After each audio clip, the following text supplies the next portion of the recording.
Здравейте на всички! Днес ще направя едно бързо туториалче на Kerbal Space Program. Това е също една много готина игричка. Моята версия мисля, че не е от най-новата, но все пак долу-горе мога да ви разясня за какво става на въпрос. Който иска да си я купи от Steam, който иска да си я такова, да се изтегне от някъде, да си я разцъквате, играта е много готина. Значи много просто и набързо ще обясним. От тук можете да се набирате екипаж. Както виждате, това е екипажа, който имам, това е екипажа, който е вътре и се обучава постоянно, мога да си инвайт на който си поискам. Това се намира ето в тази сграда. В тази сграда си откриваме откритията. Значи, когато изследваме нови неща, ние взимаме и ни открития, които с тях можем да си апдейтваме нещата. В случая аз нямам, ето 0. И не мога да открия нищо ново, но имам много работи. Колкото повече се откривате, толкова по-хубави ракети или самолети можете да си правите, да разгледате нови планети и тем подобни неща.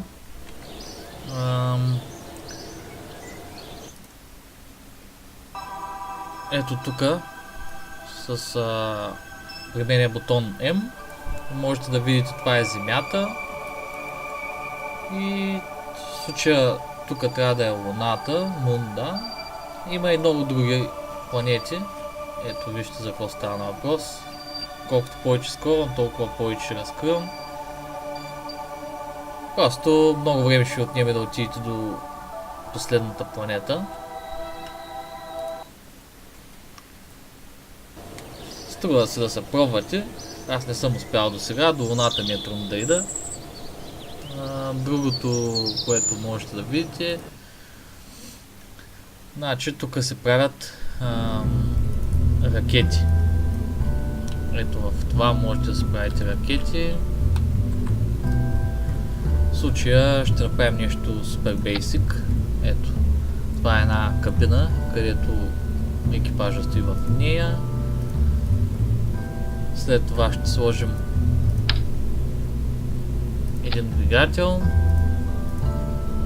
Все пак няма много партове. Ще го стабилизираме в случая като използвате тия тук. Така ги слага в окръжност, така ги слага, ето виждате, само ги местим. А тук ги правим да са примерно 3. Ето виждате как се получава в случая. Ето така ги слагам. Това е стабилизиране на самата ракета да лети по-гладко направо. Това е парашут, който ще ви е необходим при кацане. И най-бейсик за момента, за начало ви дават и ново рече, с което изследвате това околната среда, с него кислорода и тем подобни работи. Взимате проби просто. В случая това е първата ракетка, която мога да направя, защото нямам нищо отключено. Тук е хубаво, ето на това прозорче, виждате като посочите, в момента ще активираме двигателя и парашута едновременно, за да не се активират едновременно. Добавяме едно прозорче, преместваме първо да се активира двигателя и последно парашута. По-нататък ще имате партови да делите части, с които да се разделят ракетите, но за сега ще е това. Ето едно просто излитане.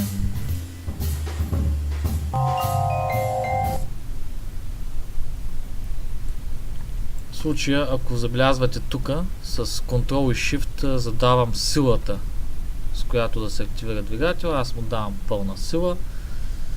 С шпация се активира. Тук имате светлини. Това е когато имате лапички, с които да стъпва на земята ракетата ви. В случай аз нямам. И ето сега ще активираме. Тук ви е управлението. Това е с T, това е стабилизирането на ракетата. Хубаво е да я стабилизирате автоматично да се лети нагоре. Сега активираме. Ето така излита на пълна сила. Хубаво е да правите изследвания по цялото време, както виждате аз правя изследвания и ги задържам. понеже няма антена, за да ги предам долу на самия такова команден център. Ето виждате, това е височината. Колкото по-бързо, значи тук може да се превърта и времето. Но в случая, айде ще го превъртим по-набързо да стигнем. Ето сега в момента съм почти на максималната височина, която може да отиде. Запазвам двете проби, които съм взел. Парашута ще го активирам след като стигна 10 000 метра към земята. Тук виждате скоростта, метра в секунда се измерва, с която падам в случая.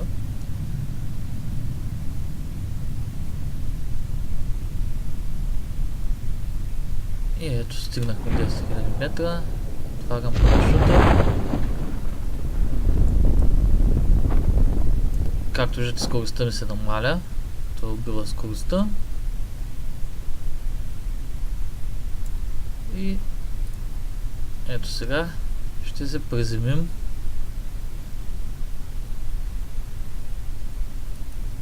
Надявам се успешно. Да нямаме проблеми. Перфектно. Можем да вземем Crew Report, нали, да направим. Също го задържаме. Също така можем и със самото човече, когато дадем, нали, както видяхте, Ева пише там, самото човеченце излиза. В случая няма го пускам на земята, защото после не мога да кача. Можете отново да вземете проби с него. Също ги запазвате. С B се качваме на борд D. Ето, влизаме вътре. В случая давам да се върна до Space центъра. Когато се върнем тук, даваме на най-дясната сграда. Ето там виждате къде е нашата ракета. В случая тук се намира тя приземена. И можете да я върнете реколвъра. Когато я върнете, всичките открития, които съм ги запазил, ми ги дава. Вече имам 20 точки. Ето, всичко е прибрано. С тези 20 точки взех. Мога да си отида в откритията и да си ги използвам. В случая нови части да се намеря. Сега за тук иска 18, 15, 20. Така трябва да правите повече. Ето тук що ми отключи нови двигатели, нови горивни танкове, нови кабини, антена. Ето това е частта, с която се делят ракетите. Имаме още едно ново за изобретение. Една нова част, която ми прави нови открития. Но за тях няма да ви показвам. Ето в този център, където е тая писта, се правят самолети. В случая нямам достатъчно части за самолет, но мисля, че трябва да има в самата игра нещо готово. Аз нямам, за съжаление, но на Sandbox има. Там евентуално можете да си видите какво представлява да се заредите едно готово самолетче. И като цяло сега ще зареда ракета, например, но това даже няма да стане. Ще стане. Ето я горе.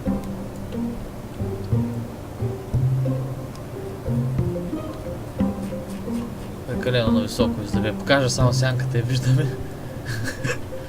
За жалост. Ето я. Ето там. Давайте отново на лънч да отидете на площадката. И в случая това ви е пистата, която принципно трябва да е асфалтова, но нямам идея защо при мен не е. Може би и това се апгрейдва с времето. И от тази писта излитате. В случая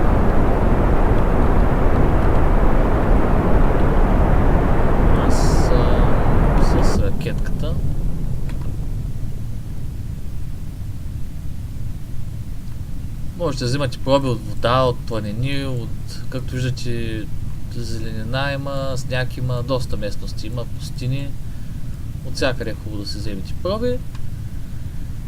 Общо взето, това е най-набързо, което мога да ви покажа. Показах ви как се започва, с каква ракетка се започва. Значи, колкото повече въображение, толкова повече креативност и можете да направите най-различни неща. Най-различни космически корабчета. Надявам се да успеете да разкриете всичко, да вземете проби от навсякъде. Не съм стигал кой знае колко надалече за сега на тази игра. Не мога да ви кажа какво има по планетите.